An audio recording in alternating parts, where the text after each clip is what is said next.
গরমে পুলিশের প্রতি যুব সমাজের মানবিক উদ্যোগ।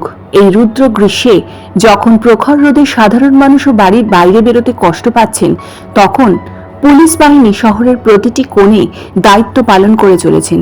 ট্রাফিক নিয়ন্ত্রণ থেকে আইন শৃঙ্খলা বজায় রাখা, জনসেবায় নিরন্তর নিয়োজিত তারা। এই গরমে রাস্তার মাঝে ঘন্টার পর ঘন্টা দাঁড়িয়ে থাকা পুলিশদের জন্য এক মানবিক উদ্যোগ নিয়েছে এলাকার কিছু সচেতন যুবক যুবতী। তারা নিজেদের অর্থে ও উদ্যোগে রাস্তার দায়িত্বে থাকা পুলিশ কর্মীদের হাতে তুলে দিয়েছেন জল, গ্লুকন্ডি ও ছাতা।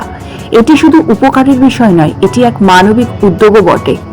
এই ধরনের উদ্যোগ আমাদের শেখায় শুধুমাত্র প্রশাসন বা সরকার নয়, সমাজের প্রতিটি সচেতন নাগরিক যদি এক ধাপ করে এগিয়ে আসেন, তাহলেই এক সহানুভূতিশীল ও সম্মানীয় সমাজ গড়ে তোলা সম্ভব।